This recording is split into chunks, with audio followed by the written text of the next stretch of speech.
What is up, guys? Welcome to a brand new video. So on this channel, when we talk about champions, we normally talk about the best stuff to play. So today I thought we could talk about the weird ones, like things you don't expect to have a good win rate, but in certain elos or regions they actually do. If you enjoy this idea, leave it a like, dislike it if you didn't, but let me know your pocket pick down in the comments or your favorite from this video. So we're going to mostly look at NA, EU and Korea to keep it simple, and we're going to start with a pick in North America. In general, when I look at NA though, it's like the most standard like meta slave region, I guess. They play the strong stuff mostly. This one is different though. Singed Top has really popped off the last couple of patches at higher ranks. It's kind of gross. Really, they mostly rush ZZ Rock Portal and Arylize, so they run around, they slow people, and have annoying like void thingies taking towers for them. It's dumb, but he has a reasonable amount of games played and still has a top 5 win rate doing this, which is crazy, but there are a few even funnier things. So one, they normally start with Dark Seal, so they're pretty cocky actually. I don't get it really, because surely if they die and proxy, you lose your stack. So I'm guessing those are not the proxy ones. To be fair, it does kind of make sense, right? Singed is very hard to kill with his ultimate on, and he just like runs away, especially after Rylai's and slowing people. The other funny thing though, which is kind of funny but sad, is he has an over 60% win rate if the game ends before 25 minutes. Now normally a broken win rate is over 55%, so that is ridiculous. I kind of had a bit of a hunch, so I spectated a couple of these games, and obviously I can't say it's the same for every single one, but it seems like in a lot of them they get ahead, they tilt the enemy top laner, and then they go AFK or gave up and stop caring. I know he's frustrating to play against, but holy crap, like that is kind of impressive and sad at the same time, making someone actually tilt that hard. That's not going to be every single game, but I think actually quite a few are like that, and that's probably why he has such a high win rate if games end very fast. By the way, in Korea and Europe, Singed has a top 10 win rate still, so he seems like maybe he is actually a good pick after all, but pretty random and not that popular, definitely weird and definitely scummy. So next up is basically only EU West, and this is why you should not really listen to win rates basically, like don't just take them for their word. Poppy Jungle has had a really good win rate in 618, and I have no idea why. Like it's super weird and not anything like in any other region, honestly. She hasn't played very much at all, okay? So this is probably just a few people playing her, and maybe that is why they're kind of dragging the win rate up. If a champion doesn't have many games played, that probably means only a few that main them are dragging the win rate up, and that is why you take it with a pinch of salt and you don't just listen to win rates. The build they're using is Cinderhulk, Triforce, or Iceborne Gauntlet, Deadman's, and then just tank afterwards, kind of like a tank with a bit of threat too. I can kind of see why it works in general, but it's really weird. What is actually even more odd is apparently in games between 35 and 40 minutes, so when they end in that kind of time bracket, she is the highest win rate out of any jungler in EU. I have no idea. I mean, she's not terrible in the jungle. She used to be played there. I'm not sure she's broken either though, so definitely a weird one. If you looked at this and thought, hey, that's going to be some freeload, that's probably not actually true. So now let's go into a little bit this about random champions in specific elos. So I've looked through NA, EU and Korea in the past week to find some random champions in specific elo brackets. In bronze in Korea, Sejuani has the second highest win rate behind Amumu, the low elo god. It's kind of the same idea, right though? Both damage, both heavy crowd control, and CC like is the easiest way to win a team fight, because you lock someone down in place and like even the worst player is going to be able to hit a skill shot on that person. I say that, but like I'm sure people have missed skill shots on stationary targets before. Maybe I shouldn't have put it like that, but basically it just makes everything so much easier if you can lock them down with crowd control. In Europe though, Rumble actually has the second highest win rate in this week, again behind Amumu, no surprise there. Rumble's kind of hard to play though, or at least there are like loads of different things you're supposed to do that make him really good. I guess either there are some major godlike Rumble players in EU bronze that you never know, there could be, or people are just standing in his ultimate and flame a little bit too much. Silver actually is way more meta than bronze, funny enough. Like maybe it's because people are tryharding to get to gold and they want to play what they think are overpowered, who knows. Gold again, kind of same, except Galio is a monster in EU with the 5th highest overall win rate out of every single role. In fairness, there are a lot of AP damage like flying around right now in the EU meta, and Galio is a good counter for that. Plus you're kind of like a Mumu in a way, like you're a big team fight ult and you're also actually able to do some damage. If we skip to diamond, this is the land of random one tricks where people experiment a bit more as well. They've already got diamonds. Some of them don't really care about climbing as much, so they're just going to try random stuff. Europe has got a lot of them, but 3 stand out. Funnily enough, actually, they are the top 3 win rates as well this week. Number 3 out of any champion it could actually be is going to be Temu. As much as it pains me to say this, Temu is not that bad right now, and actually a good counter to a lot of melee top laners. Probably AP is a little bit better, but these Diamond Temu mains are kicking off this week and doing some serious damage. They are taking and stealing your LP. Number 2 is Alawi, so not much of a surprise for me because she is super strong and has dumped on me like multiple times, but as soon as you nail down her combo, the spirit hook thingy and her ultimate together, together is like really good. It's very hard to play against actually, because if you go into any like tight corridor, she does that combo and you all pretty much die. Like she can hit all 5 people for massive damage. It's really scary. You could feed your ass off all game as well as Alawi and you'll still do a ton of work, which is always nice to have, I guess, especially for Diamond players because they have this knack of feeding as well. That was a little bit salty actually, but number 1 is going to be Talon. Now you don't have that many games played, but that is definitely not what I expected to see there right now. In theory, I can actually see why this might be a good pick when passive mages are coming back a bit. It's kind of easy prey for a Talon player, but it's still pretty weird to be higher win rate than any other champion. NA has 2 weird ones in Diamond. Swain is number 4 for mid lane, but Rammus is number 5. Swain is a bit of a weird one because a lot of mages right now that in the meta are building Morello, and that kind of counters healing, right? But it's only if you get them low enough. And I guess Swain's thing is he just doesn't get that low because he sustains so much anyway. It's also really annoying as an AD carry to try and kill him, but it's also really annoying to try and kill Rammus. I know Rammus is like a super tank, but there is a lot of AP damage at the moment, I guess, more than AD. I thought at least, maybe it's just in Europe, like North America might be a bit different, maybe not, and in certain situations he can definitely be good. I'm kind of afraid to talk about this one, if I'm honest, in case it leaks into my games and my solo queue, but like More Jungle has actually had the 4th best overall win rate in Diamond Korean games this week. He can be good for sure, but he can also be so useless. It's really weird though, and I definitely did not expect to be that high, even if he doesn't have as many games played as other champions. I really don't want to justify this because More is one of those hit or miss champions, but like actually in a dragon focus meta, if you can pick that dragon up, it's like having a 6th player in a team fight, or you can go over, rush a tower, you can rush Baron even. So if we get back to general stuff though, these ones are a bit more normal, I guess, but weird as in like you probably didn't expect them to be as good as they actually are. Quinn top in 618 has had the 2nd highest win rate in North America and EU and 5th in Korea. That's really good. The fact that she is there across all 3 regions as well must mean like the champion is good in some way, not really just a few really good Quinn players in a specific region. Build wise, it seems to be in Europe like Ghostblade, Shiv and Infinity Edge, or kind of like the Ghostblade, Dustblade, Shiv. That's the same for North America actually. In Korea though, it's massively just Ghostblade, Dustblade almost always first, then more or attack speed, so a bit more ham, well way more ham and assassin like. Game strength is actually pretty interesting as well though, because it comes down to like playstyle. So in North America and EU, she's really good early and then her win rate kind of goes down the longer the game goes. In Korea, the win rate is high, then it kind of drops down in the middle of the game, then bounces back up to high late game. If I had to like guess why, it's probably just a bit more of a proactive playstyle from Koreans to find picks late game, but it's interesting anyway. Like Quinn sucks late game here, but is still good over there. Now Pantheon, yes, I know I talk about him off and on all the time and the comments are just going to be filled with Pantheon fetish and stuff, but did you know in Europe right now, and actually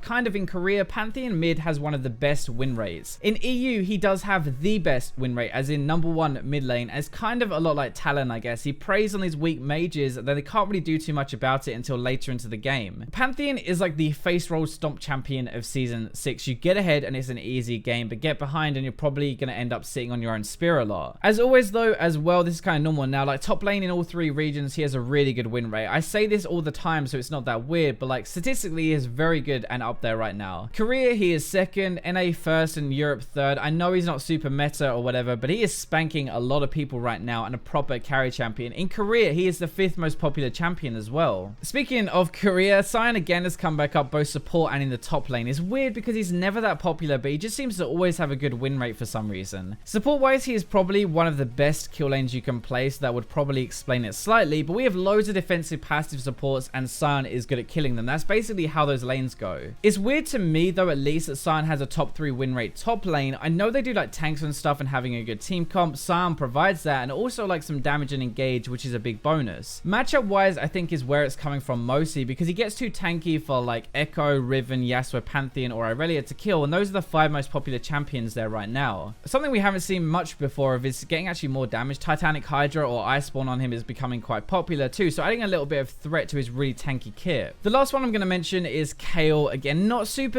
weird, but it's odd that she is the highest top lane win rate in Korea and EU and 4th in North America. She's played a decent amount actually and still is the number 1, which is a sign she is actually very good, but it seems to be more aggressive picks falling off the little bit, I guess, in the game going later as well. She's able to do more. Another weird thing, actually, to be honest, like I was going to leave her off of this video because she's not really like super off meta or anything, but I just don't get how she can be number 1 top lane and then not even be good mid or jungle right now. She's getting way more popular recently, but to me it's really odd that she can do so well in one lane and suck in others, when in theory she just is a solo laner. She should be good in every single lane that she plays in. Anyway, I hope you guys enjoyed the video. Next time I'm probably going to mix up the format a little bit, so let me know what you think in the comments and if you have any ideas, but this is the general concept, right? Picking out stuff that is weird but actually doing really well. Thank you for watching though. Remember to like the video if you did, but for now let's go to the robots.